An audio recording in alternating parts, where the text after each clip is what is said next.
Bismillahirrahmanirrahim. Alhamdulillahirabbil alamin wa bihi nasta'inu ala umuri dunya waddin. Wassalatu wassalamu ala asrafil anbiya'i wal mursalin sayyidina wa maulana Muhammadin wa ala alihi wa ashabihi ajma'in. Bareng-bareng ya. Bismillahirrahmanirrahim. Bismillahirrahmanirrahim. Bismillahirrahmanirrahim. Wasmuhu, namanya ilmu tauhid.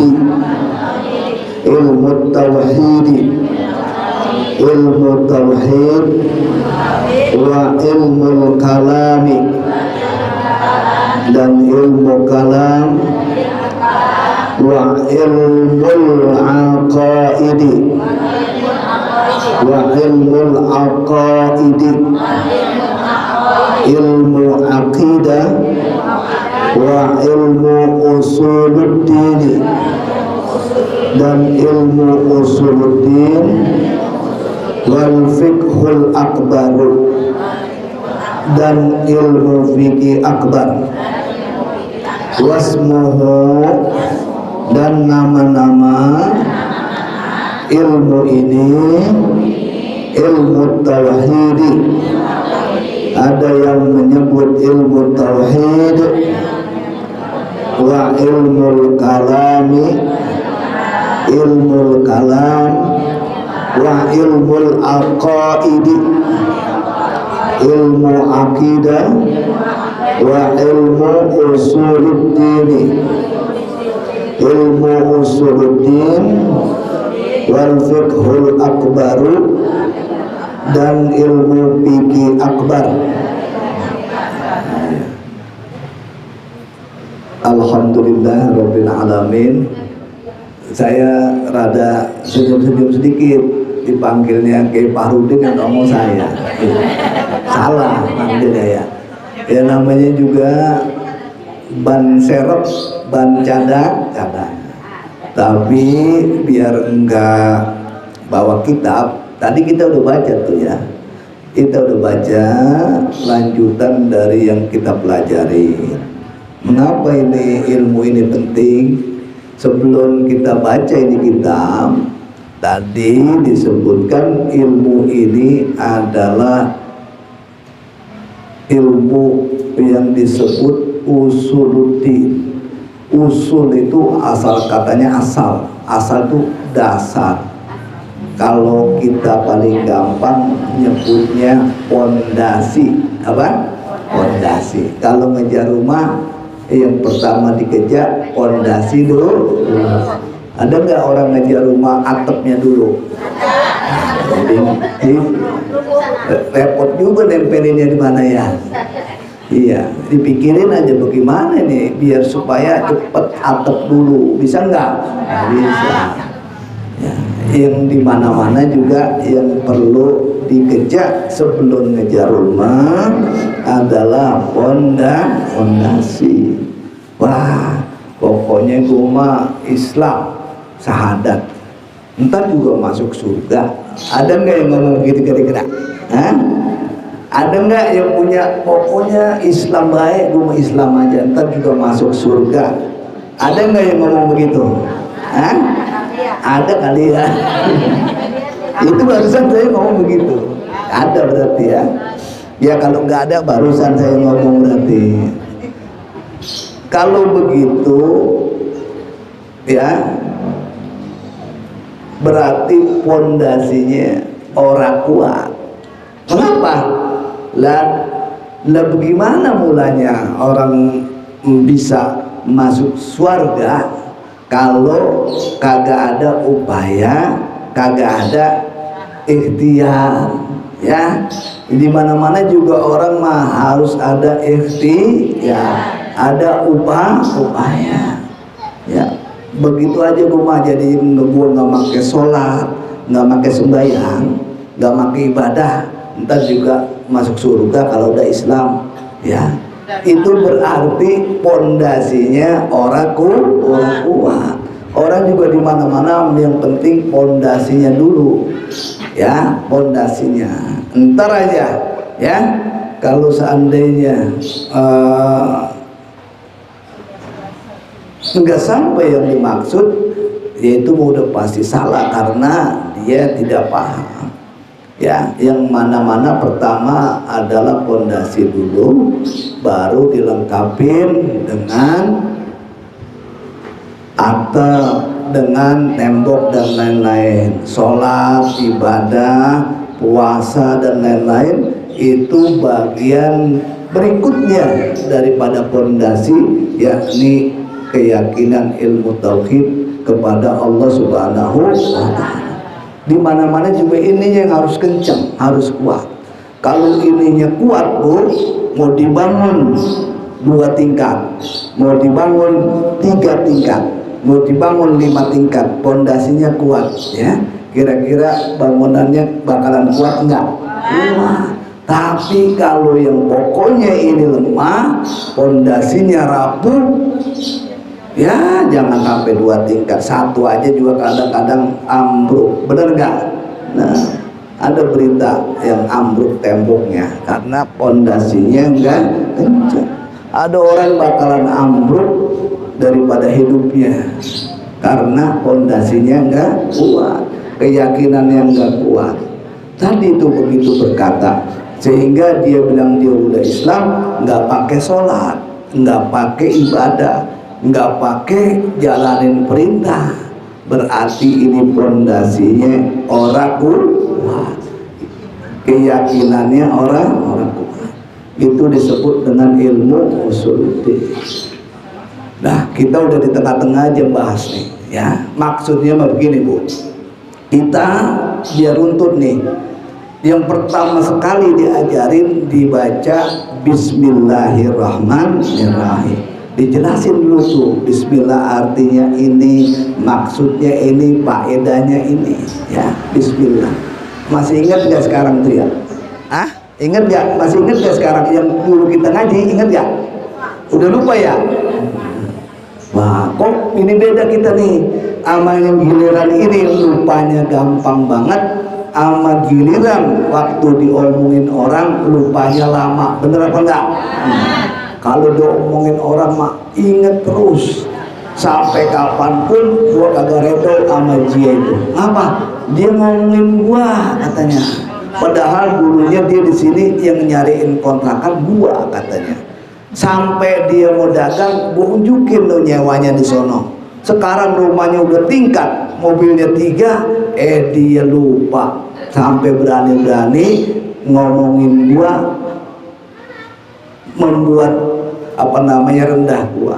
Akhirnya ingat terus, ingat terus, ingat terus. Yang ngaji karena banyak kan ingatnya itu Bismillah, acan-acan udah orang ingat, benar nggak? Benar. Karena kita pikirannya banyakan yang lain, jadi kaget-kagetan mulu. Wah, orang pergi umrah, Masya Allah dia lagi baik, dia lagi baik itu pergi umrah. Duitnya dari mana itu? Kan umrah 33 juta kalau Mesir. Itu duitnya dari mana dia ya? Dipikirin aja, banyak pikirin. Akhirnya yang biasa jam 10 udah tidur, jam 12 udah tidur mikirin tuh. Sampai pagi. Ada yang sampai pagi ya? Dia kan kontrakannya cuma 2 ya. Kok bisa punya duit 33 juta? Dari mana? Dipikirin baik, akhirnya yang pokok-pokok nggak ada kepikir. Tuh yang bakal ribet mah. Ini kita ngaji begini biar gimana, Bu? Ngaji begini biar kita bisa bedain mana yang bukan pokok, mana yang pokok, mana yang cabang, yang kurang penting, mana yang penting. Karena orang kalau pikirannya yang orang begitu penting dipokokin, itu sampai lindung berbulu kagak habis-habisnya. Kenapa? Karena keinginan mah, kemauan kagak habis punya kontrakan 1 pengen punya kontrakan 2, udah punya 2 pengen 3. pengen 3, pengen 6, dibongkar lagi, pasang pondasi nomor 2, di atasnya dibikin lagi jadi 6. Ikutin aja tuh keinginan, kagak ada ujungnya. Ujungnya kapan orang keinginannya? Kagak ada. Orang itu bakal berhenti kemauan keinginannya kalau mulutnya udah kesumpel tanah, udah ada di kober dekat Metro Permata. Baru cukup dah, udah cukup dah. Udah cukup, bener nggak? Ini ngaji diajarin sama guru-guru kita. Pertama, mana yang pokok, mana yang kagak pokok. Yang dipentingin prioritas, sehingga ada daftarnya dia itu hidup, ya hidup. Ini yang paling penting mah ini dulu, itu mah yang cabang-cabang jangan jadiin kepokokan. Apalagi keinginan-keinginan yang kagak ada juntrungannya, itu baik diikutin, Kira-kira ribet nggak hidup begitu? Ribet. Hidupnya orang bahagia. Padahal mah orang pengen hidupnya bahagia. Coba kita ditanya nih orang beriman, saya tanya, ibu-ibu kira-kira hidupnya pengen bahagia apa enggak? Orang kenceng yang nggak jauh berarti kagak pengen nih.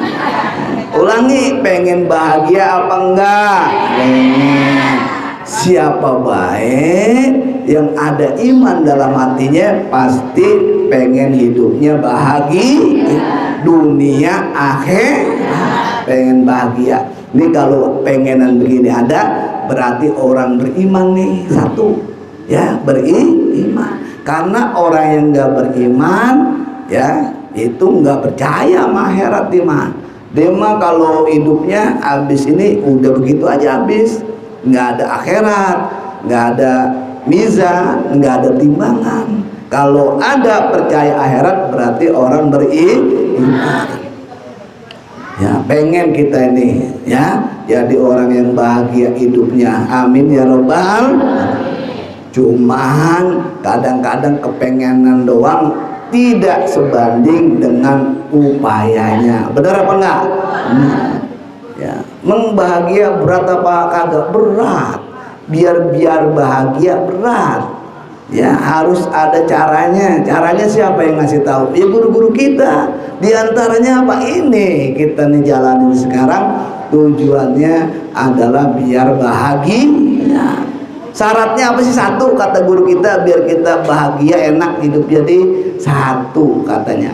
Kalau kata guru-guru kita, bahasa Arabnya namanya istiqomah. Apa bu? Istiqomah. Istiqomah kalau bahasa Inggrisnya konsisten. Hidup apa enggak itu konsisten ya?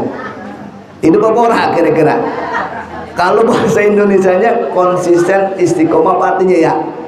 Konsisten itu artinya apa? Hah?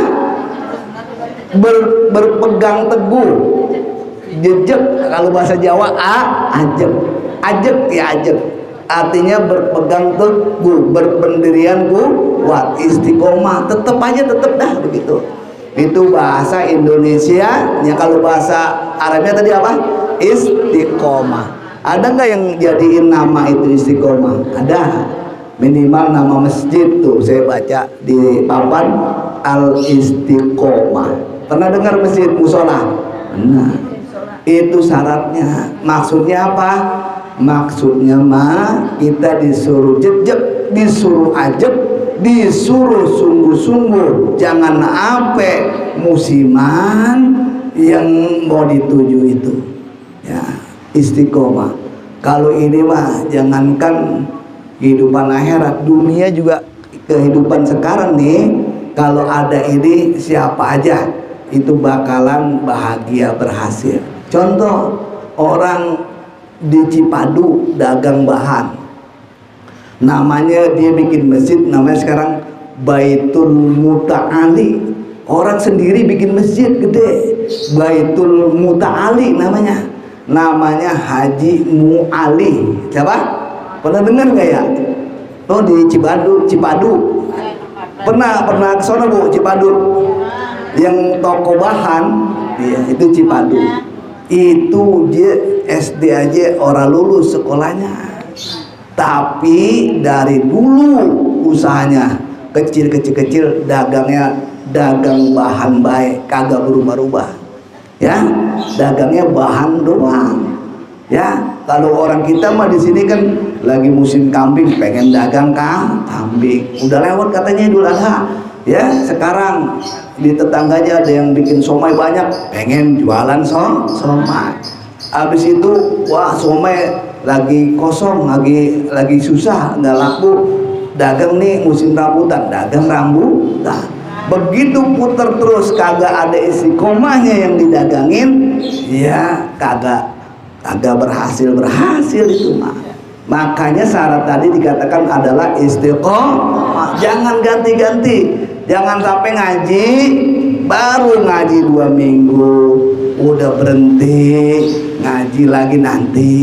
Baru gali 10 meter nggak keluar air, pindah lagi bang sebelah sono gali bang 10 meter belum keluar air, pindah lagi sebelah sini gali, baru 5 meter nggak keluar lagi. Ya, galinya sampai jejak, sampai istiqomah keluar air. Itu buktinya tuh dagang dari kecil sampai secipadu itu tokonya dia semua, karena istiqomah. Itu urusan dunia, istiqomah. Ya, istiqomah urusan dunia, sampai duitnya banyak banget. Bukan banyak aja, banyak banget. Dia mah kalau main ke rumahnya diteritikan aja, korek-korek keluar 50.000. Banyak gak duit kalau begitu? Banyak. Makanya kalau lewat main aja, ya nyoker-nyoker aja keluar 100.000. Ya, saking banyak duit. Ya. Banyak kan duit itu? Pengen gak begitu? Pengen. Istiqomah kagak ganti-ganti, itu baik ya. Ini juga kita itu juga begitu, istiqomah. Ngajinya jangan apa enggak istiqomah, ntar ngaji, ntar berhenti, ntar ngaji lagi, ntar berhenti, banyakan berhentinya mengajinya. Ya, itu namanya enggak istiqomah. Tinggal milih sih. Hari Jumat ngaji di mana? Ada. Hari Sabtu, bener gak sekarang mah gampang, bener gak? Nah, Sabtu ngaji di mana? Ada. Hari Minggu di mana? Ada. Ngaji itu sama guru-guru kita, mumpung masih itu ngaji. Pokoknya resepnya akhir zaman.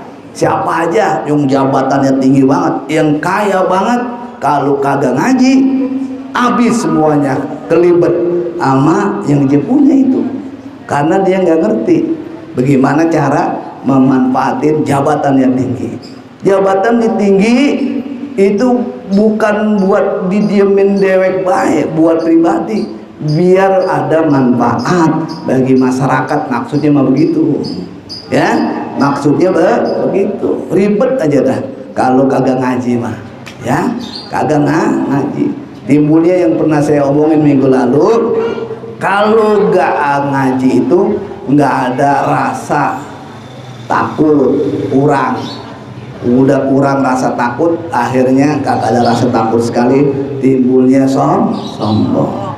Ya, timbulnya sombong. Ada jabatan tinggi, timbulnya sombong.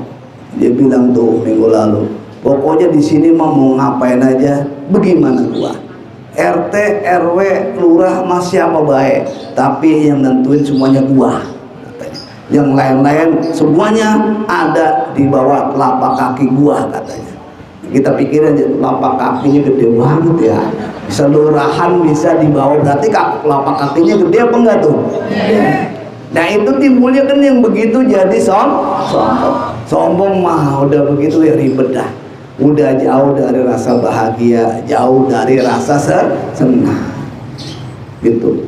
Itu ilmu yang kita pelajarin sekarang. Salah satu namanya disebut ilmu usulul, dasar-dasar pokok. Nih saya bacain, ada satu hal yang penting nih, dikatakan di kitab kita ini, yang nulis namanya Ibnu Athaillah As-Sakandari, kitabnya namanya kitab Al-Hikam.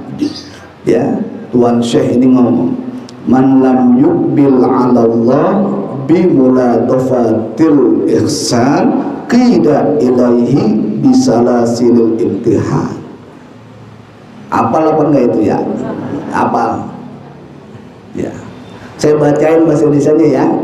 Man lam yukbil Allah. Siapa orang yang nggak ngadep, nggak deket sama yang maha kuasa.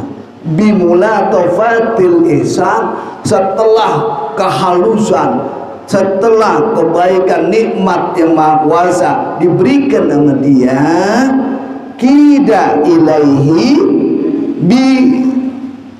bisalasil imtihan. Ya, kida ilaihi bisalasil imtihan, maka dia akan diikat dengan rantai ujian cobaan. Tuh begitu ya. Maksudnya gimana sih? Maksudnya mah kita ada sehat, ada kesempatan, umur masih ada, terus nikmat itu kagak dipakai deket sama yang maha kuasa, makin jauh baik, makin jauh ya. Maka yang namanya Allah Subhanahu wa Ta'ala itu maha penyayang, maha pengasih, maha pemberi rahmat. Itu kita di manusia ditegur ya, diingetin ya, diikat pakai rantai yang rantainya berupa ujian cobaan. Apa itu? Ya kadang-kadang yang namanya orang itu sehat ada sakitnya. Yang sehat pernah sakit. Ibu pernah sakit gak? Pernah. Ada nggak yang nggak sakit-sakit yang sampai sekarang? Hah? Ada yang sehat terus ada? Alhamdulillah kalau begitu mah ya. Ada nggak yang nggak pernah masuk rumah sakit? Hah? Ada nih? Nggak ada. Rata-rata rumah sakit udah pernah dimasukin ya, udah pernah dirawat ya. Iya. Dia kena angin, tanda saya hilang itu mana tadi ya. Tapi ya saya cari, aduh. Ya, baik ibu-ibu. Tuh, kena angin, maaf.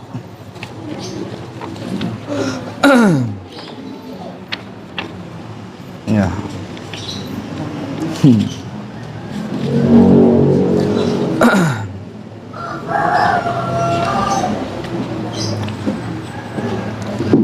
Ya, itu saya ulangi bacaannya. Kita baca dah sama-sama ya. Bismillahirrahmanirrahim. Man lam yukbil, man lam yukbil alallahi bimulatofatil ihsan, qida ilaihi bisalasilil imtihan.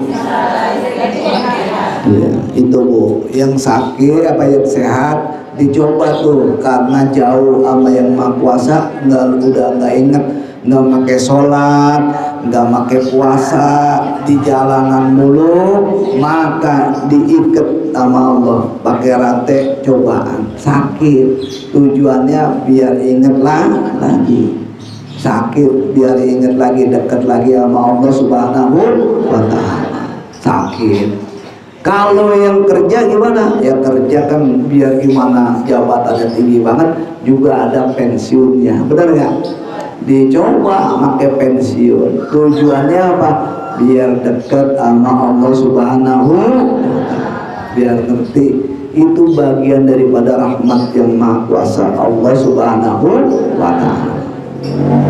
Ya, cobaannya banyak ya, cobaannya banyak. Untuk itu ibu-ibu, di antara pesan-pesan para ulama untuk kita bisa selamat, bisa bahagia dunia akhirat, di antaranya yang pertama adalah ada rasa bijaksana tadi itu.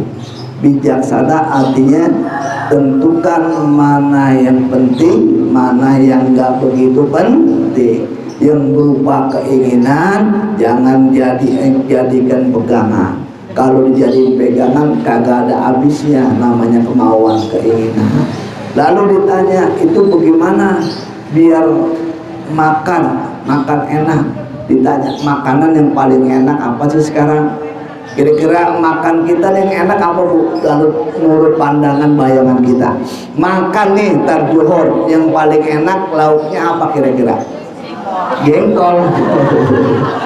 Sama baik.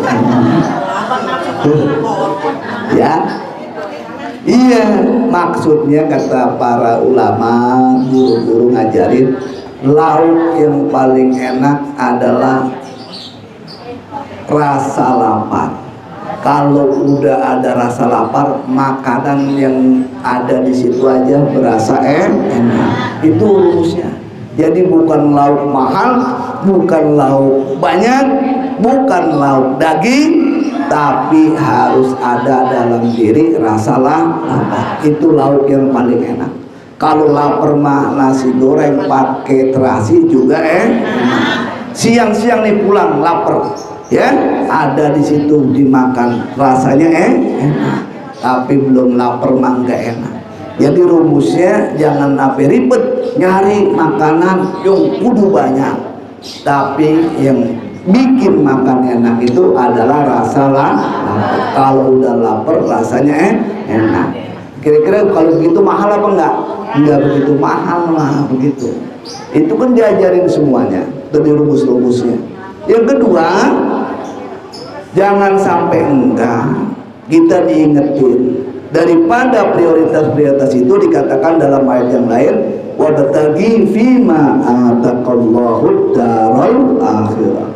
Kita disuruh pilih di antara yang ada pada saat ini, upayakan pilih, utamakan negeri akhirat. Kok begitu? Nah, iya. Lah kalau kita mah sekarang ada hitungannya 65, 63 meninggal dunia, 70 meninggal dunia, 80 meninggal dunia, 90. Ada nggak tetangga kita yang umurnya udah sampai 100 sekarang?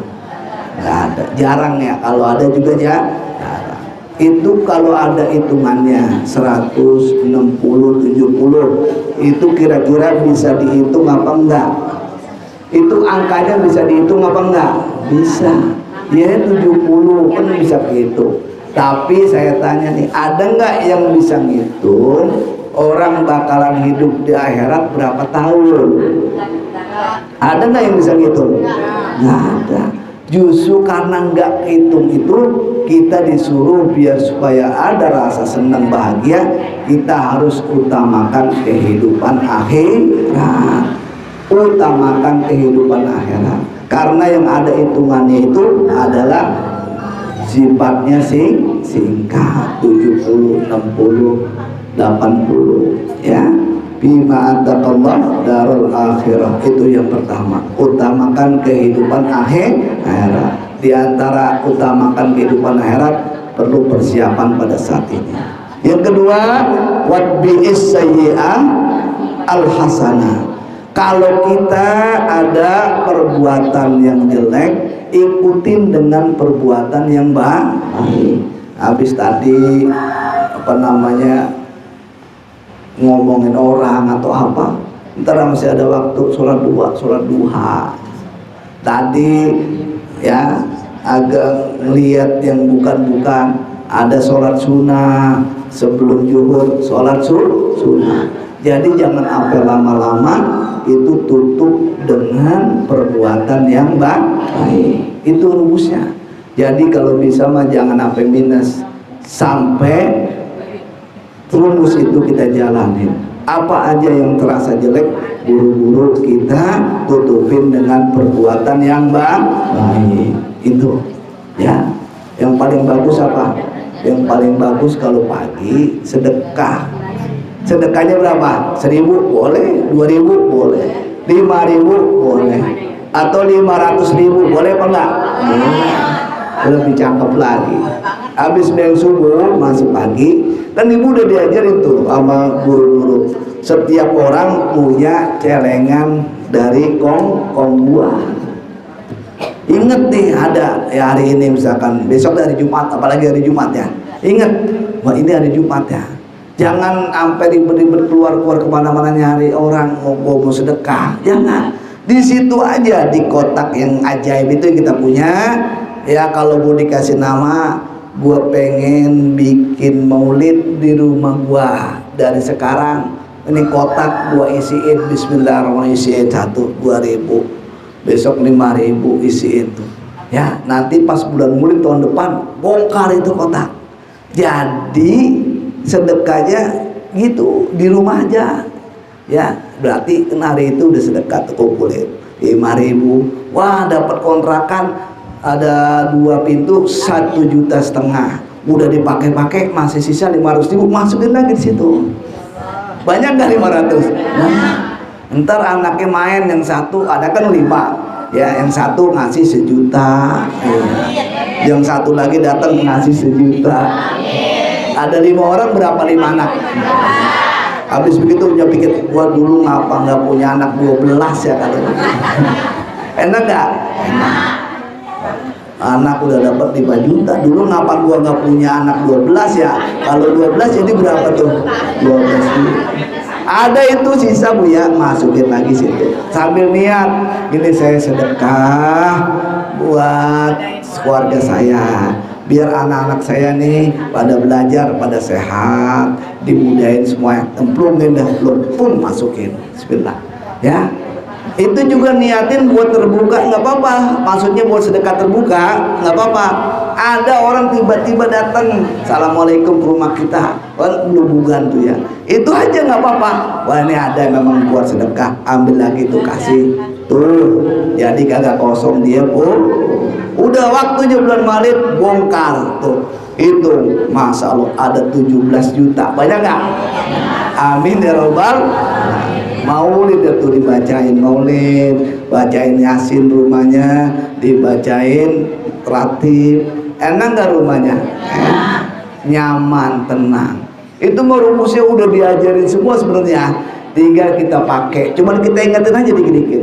Ya, kalau rezekinya banyak kan bikin lagi kotak tadi tuh. Kongguan khusus umroh, boleh nggak? Boleh. Jangan diganggu-ganggu. Ini khusus umroh. Besok hari Jumat gua mulain tulisin yang gede, umroh gitu. Masukin besok hari Jumat 2.000, masukin 2.000. Kalau 2.000 terus 2.000. Jangan sampai kurang dari 2.000. Jangan besok 1.000. Kalau lebih nggak apa-apa. Dan yang paling penting ingetin, jangan sampai gorong-goroin. Ini udah tulisin buat umroh, begitu ada itu man dia buka 20 juta, dia beliin kontrakan lagi. Itu mah namanya gorong-gorong, nggak boleh. Itu bakalan mampet itu rezekinya, ya, bakalan mampet. Begitu. Kita tuh mikirin dia umroh dulu nggak mau. Dia punya kotak kombuan. Makanya dia umrohmu mulu 5 tahun pergi umroh lagi, 5 tahun pergi umroh lagi. Itu ada kongguan di situ. Lah kan itu mah artinya doa. Ya Allah, banyak rezeki saya nih, saya tuh punya niatan itu. Tahu-tahu besok ada lagi masukin lagi. Ya, kalau nggak punya begitu, apa 5 tahun kagak ada program sekali. Begitu baik. Ya, begitu baik karena nggak ada sisanya sekali. Yang paling banyak di sepiteng, bener nggak?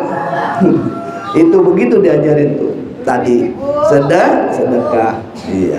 Iya, yang duitnya banyak ya tambah masukinnya banyak, tapi jangan kurang dari yang 2.000 maksudnya mah.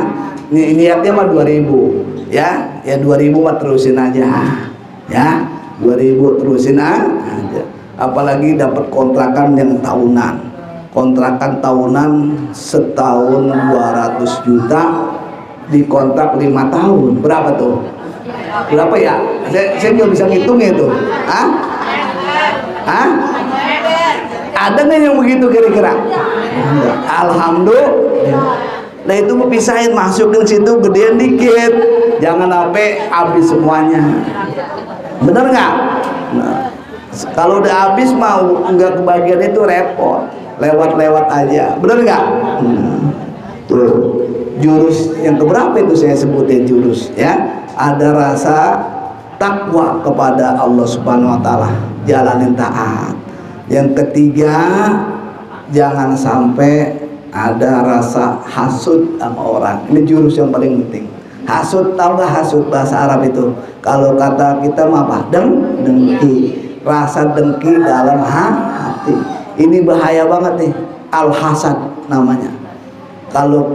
Kalau hadisnya tuh bunyinya gini, iyyakum wal hasada fa innal hasada ta'kulul hasanat kama ta'kulun narul khatab. Kamu upayakan jauhin sifat hasad. Mengapa?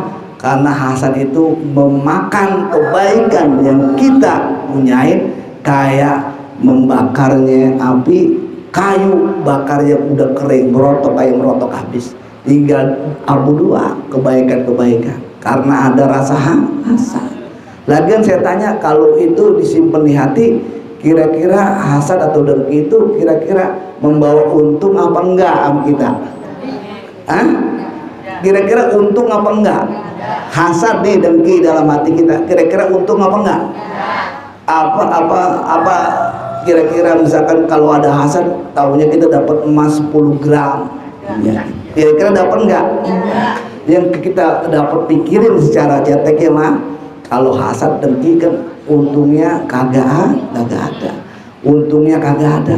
Lah daripada kagak ada untungnya, mendingan mulai nanti malam bersihin, losin bikin orang kagak ada untungnya sih. Kali orang dengki sama orang jadi kaya banget, atau kaya terus uangnya tambah banyak, nggak apa-apa deh kalau begitu mah, piara baik itu di dalam hati, betul nggak? Nah ini kagak ada keuntungannya, mendingan dibuang, dibersihin. Kalau udah bersih, pastikan rasanya enak, bener nggak? Rasanya enak. Ini mulanya. Kalau udah bersih begitu, Bu, baru yang disampaikan guru-guru kita nempel dan bisa nyerap. Mengapa? Karena syarat bisa ada perubahan perangai, perilaku, kemudian akhlak kita, perubahan kesehari-harian, harus ada yang nyangkut dalam hati berupa ilmu agama itu. Mengapa? Karena itu bisa dapat nempel di wadah yang bersih, di piring yang bersih. Kalau nggak bersih, kita disuruh cuci dulu. Kita mau dibagi cahaya nih, mau dibagi nasi uduk, cuma kita ngasihnya piringnya kotor, sama yang ngasih cuci dulu, bersihin. Lah kita mau mengakses, mau dapat cahaya daripada guru-guru kita tuh, orang-orang soleh, orang-orang baik. Lah kita wadahnya, hatinya masih kotor, masih ada hasad, masih ada dengki, suruh bersihin dulu, ya. Kalau udah bersih, nyerap, walaupun nggak banyak, ada ngaji mah nggak banyak, ilmu mah dikit banget, tapi itu orang bisa berkah hidupnya, orangnya semangat terus, orangnya senang terus. Itu apa rahasianya? Itu disebut berkah. Ilmu mah cetek agak banyak, cuman dikit. Lah ngaji juga dikit banget, itu dia bisa ada perubahan, orang jadi baik. Itu gimana? Nah itu ada yang nyerap dalam hatinya. Karena apa? Karena ada bersih itu hati. Sama kalau kita mau nanam di Metro Permata, itu puhunan biar bisa tumbuh dan hidup dengan baik, itu kuil, rumput bersihin dulu, cabutin. Udah tinggal tanam murni bersih, baru tanemin di situ, apa juga itu. Begitu pula sama orang yang kita datengin manis-manis tuh, walaupun nggak banyak, karena ada kebersihan itu, ada rasa plong di hati, insya Allah ada yang nempel, insya Allah ada yang nyerap berupa ilmu agama itu. Nah ini yang bakalan nggak digigit cacing nanti, ya. Karena yang berupa makhluk begitu kembali ke alam kubur itu nggak berapa lama, biasanya habis dimakan kotor, binatang-binatang tanah itu. Ada, apalagi mau gajah, mau kambing dikuburin, nggak lama juga dimakan belatung. Lah kan kita sama kambing sama itu hampir sama, ada dagingnya, ada tulangnya. Masa kita sama begitu? Yang pengennya mah kita selamat, ya, jasadnya rapi, jasadnya nggak dimakan belatung. Karena yang di dunia ini kan paling juga cuman dicium-cium doang, atau dipegang-pegang doang. Ya, enggak dimakan. Ada enggak yang dimakan sama suaminya? Enggak ada. Digigit ada enggak? Enggak. Itu tapi kalau di sono mau dimakan masalahnya. Apa pengen gitu? Ya. Makanya ada tuh pengalaman orang dipindahkan jenazahnya utuh, kagak dimakan cacing. Ya. Apalagi yang kelas-kelas tinggi, ulama-ulama yang mendapatkan keridhaan dari Allah, ilmunya nempel ke dalam hatinya, ya, bersih, tidak makan cacing, dijaga namanya sampai sekarang terus dikenal, didatengin sama orang, dipintain doa, ada keberkahan di situ. Itu apa yang menyebabkan itu? Ya ilmu, ada ilmu dalam hatinya. Orangnya udah kagak ada di luar Batang, orangnya nggak ada di Kuitang, orang nggak ada, Wali Songo orangnya nggak ada, tapi terus datang kepada mereka. Itu berkat keridhaan Allah, tanamkan ilmu dalam hatinya. Dan kita juga biar bukan siapa-siapa mah, kalau ada ilmu agama dalam hati kita, mudah-mudahan selamat yang kita pengen mah. Ya, selamat yang kita pengen. Kalau nggak ada itu sama sekali, ya sama kambing yang dikubur nggak lama juga dimakanin sama daripada cacing. Makanya kita sabarin nih dengan hadir manis-manis ilmu dikit-dikit, ya, dengan tujuan kita biar pengen selamat kehidupannya, kehidupan selamat, kehidupan dunia, kehidupan itu siapa yang punya cahaya nur gitu, ya, dari Nabi kita Muhammad turun terus, ya. Kita mah ibaratnya laron, kalau ada cahaya di sono kita datang, ikutin itu cahaya, memberikan panduan bagi kita. Sedikit aja ada nyerap dalam hati, itu ikutin, ya, ikutin. Dan kalau pengen ada perubahan yang cepat daripada pribadi kita, dari apa yang dicontohkan atau diajarkan, harus ada mahabbah, ada sayang, ada cinta, itu sama yang ngajarin itu lebih cepat. Kalau nggak ada itu nempelnya dikit doang, kagak membawa perubahan. Siapa baik yang ngajarin kita mah, karena itu kita harus hormat, harus baik sama orang, ya. Di lingkungan kita ada yang ngajarin, ya, baca Quran, itu harus kita hormati, harus hidup baik, minimal jangan ganggu orang, ya, jangan membuat orang susah, ya, itu rumusnya. Dan kita upayakan yang terakhir adalah banyak manfaat ini hidup kita. Manfaat yang kita punya apa aja dah, ya, bantu ini bantu itu yang bakal berbekas dalam kehidupan kita. Ini yang disebut dengan ilmu usulul fiqh. Adapun ilmu akidah, ilmu fikih akbar, ilmu tauhid, di kesempatan yang lain kita baca bareng-bareng insya Allah. Semoga duduk kita di majlis ini Allah jadikan wasilah dosa-dosa kita diampuni oleh Allah Subhanahu wa taala, ya, diberikan kemudahan, keberkahan anak-anak kita semuanya jadi anak yang soleh dan soleha. Allah luaskan rezeki, yang sehat Allah yang sakit Allah sembuhkan, ya, yang pengen beribadah umrah Allah berikan kesempatan bisa berziarah ke tanah suci. Amin ya rabbal alamin. Al-Fatihah. A'udzubillahi minasyaitonir rajim. Bismillahirrahmanirrahim.